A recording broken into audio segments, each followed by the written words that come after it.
আকাশটা ভীষণ সুন্দর,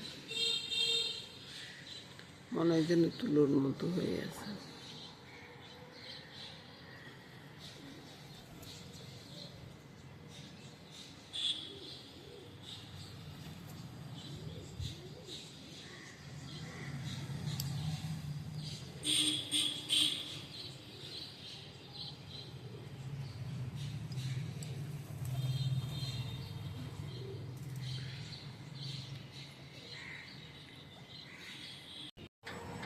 মা, দেখ তো বাইরে ফুলটা আমি কিভাবে তুলবো। এদিকে এসো, এদিকে এসো, এদিকে এসো, এদিকে এসো।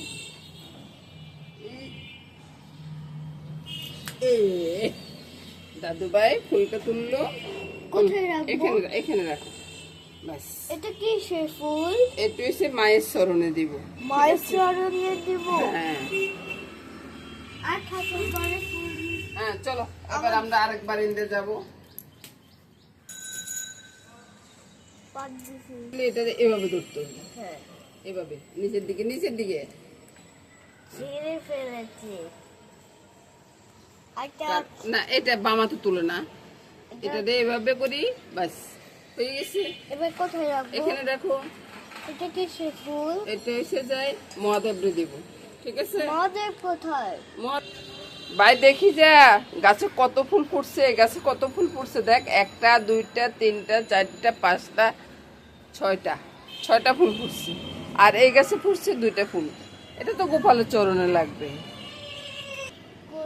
হ্যাঁ, তুমি তো আমার ফুল গাছের 12টা বাজার ওইসে থাক, তুমি পারবা না? তুমি পারছো?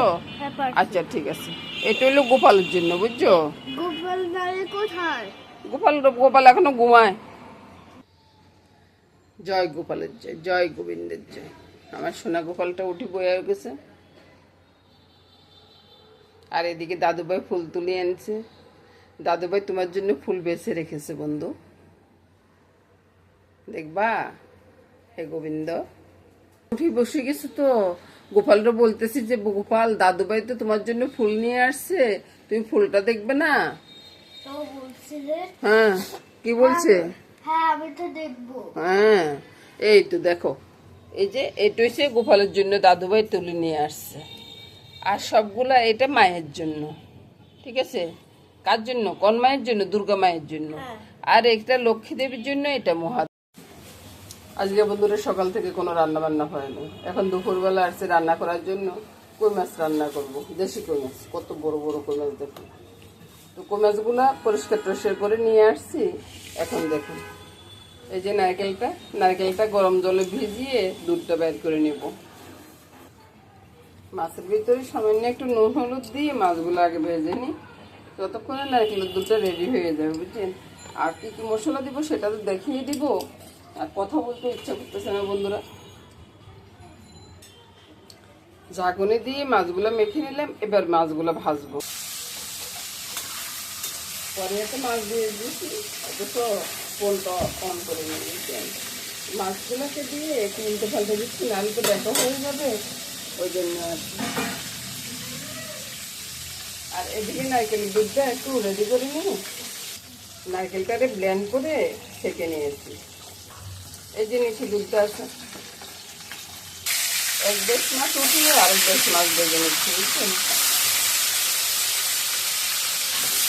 অনেকগুলো মাছের ডিম আছে, সবগুলো মাছ ভেজে উঠিয়ে নিলাম। দেশি কই মাছ, কত সুন্দর। এবার ফোড়নে দিয়ে দিব তেজপাতা, আর ওই যে নারকেলের দুধটা দিয়ে দিচ্ছি। তারপরে নারকেলের দুধটাকে একটু ঘন করে নিই, বুঝছেন। ঘন না করলে তো আর ভালো লাগবে না, এত পাতলা দুধ ভালো লাগবে না। আর এটার সাথে কি কি মশলা দিচ্ছি সেটা একবার দেখে নিন। নুন, চিনি, লঙ্কা, হলুদ। লঙ্কার গুঁড়োটা একবারে সামান্য। আমার শাশুড়ির আমলে কিন্তু আমরা লঙ্কা দিতামই না। তারপরে এখানে জিরার গুঁড়া আছে। তো আপনাদের স্বাদ অনুযায়ী এখানে মানে লবণটা একটু বেশি পড়ে যাচ্ছে, তো আমি লবণটা একটু তুলে নিচ্ছি আর বাকিটা দিয়ে দিচ্ছি।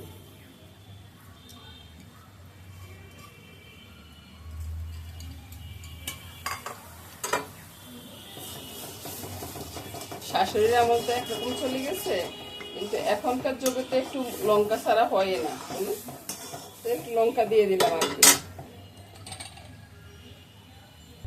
তো বন্ধুরা আপনারা চাইলে একটু ওই কাজু বাদাম বা পেস্তা বাদাম এগুলা বাটারটা দিতে পারেন, বুঝছেন বন্ধুরা।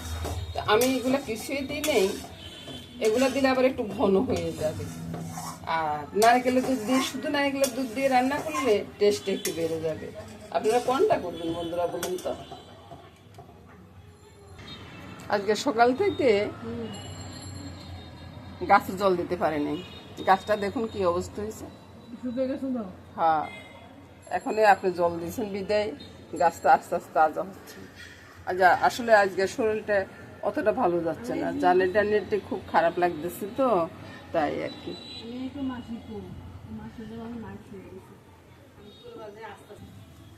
এদিকে দেখে যাও, এই যে ঘন হয়ে আসছে। এখন তো তুমি তো চিন্তা করতে যে মাছগুলো ছেড়ে দিই, ঠিক আছে। এখন কিন্তু আমি মাছ ছাড়বো না, যতক্ষণ পর্যন্ত না উপরে তেল বেশি উঠবে ততক্ষণ পর্যন্ত আমি মাছ ছাড়বো না। এভাবে এক রান্না করিও, বুঝছো, তাহলে রান্নাটা বেশ মজা হবে, ঠিক আছে। মামুনিকে বলতেছি বন্ধুরা, আরো একটা কথা বলতেছি, এই রান্নাতে কিন্তু পেঁয়াজ রসুন দিবা না, ঠিক আছে, আদৌ দিবে না, শুধু জিরার গুঁড়ি, হলুদ, লঙ্কা, লঙ্কা দিলে দিবে, না দিলে নাই, একটু মরিচের গুঁড়া, বুঝতেছো। আর দারচিনি এলাচের গুঁড়া তো অবশ্যই লাগবে, বাটি দেওয়া দারচিনির গুঁড়া দাও অবশ্যই লাগবে। বন্ধুরা আপনারাও শুনে রাখুন বন্ধুরা, মামুনিকে বলতেছি আর কি। এই যে দেখুন আস্তে আস্তে তেলটা বেরোয় আসতেছে, আর একটু বাইর হবে, তারপরে আমি মাছগুলো দিয়ে দেবো। এই যে আমার মামনি দাঁড়ানো আছে, আমার সামনে দাঁড়ানো আছে। আপনারা হয়তো মনে করবেন যে আমি ইচ্ছাকৃত এমনি এমনি কথা বলতেছি, না বন্ধুরা, মামনিকে খুব শিখাতেছি। আর যদি আপনারা যদি না জানেন তাহলে আপনারা একটু জানে নিতে পারেন আর কি। আর ওই যে চিনিটা দিলাম না, চিনিটা কম বেশি করে আপনারা দিতে পারেন। মামনি দারচিনি এলাচি গুঁড়াটা দিয়ে দিচ্ছে, তারপরে এইটাকেও জলের সাথে মিশিয়ে দিব। নাহলে মাছের উপরে দিলে কিন্তু মাছের একদিকে পড়বে আর একদিকে পড়বে না, মাছগুলো যেহেতু বড় বড় মাছ। আর এবার দেখলেন তো তেলটা কিভাবে বেশি উঠছে, এবার মাছগুলো ছেড়ে দেব। কেন, এবার ঝোলটা দিয়ে দিই। ঝোলটা দেওয়ার পরে যখন নেড়ে দিব না, তখন দেখবেন যে কালারটা কত সুন্দর হয়ে যায়। ওই সাথে আমার মাসিও আছে, আমার কাজের মাসিটা আসছে, তো উনিও শুনতেছে, বুঝছেন। উনিও আরেক জায়গায় যায় বলতে পারবো যে মাসি এভাবে এভাবে রান্না করে, আপনারাও করে দেখতে পারেন, ওইটাই আর কি। এবার দেখলেন তো কালারটা কত সুন্দর হয়ে গেছে। আর আগের দিনে কিন্তু নিমন্ত্রণে এই মাছটা খাওয়াইতো, হয়তো চিংড়ি মাছের কালিয়ে নইলে কই মাছের কালিয়ে হইতে হইতো। আর কাঁচা লঙ্কা ধনিয়া পাতার কথা বলতেছেন, সেটা তো আমি দিবই না। আপনারা চাইলে আপনারা দিতে পারেন, কারণ আমি যদি ধনিয়া পাতা দিই তাহলে ওই যে মশলার সেন্টটা অনেকটাই চলে যাবে। তো বন্ধুরা রান্নাটা হয়ে গেছে, এবার আমি ঢেলে নিচ্ছি।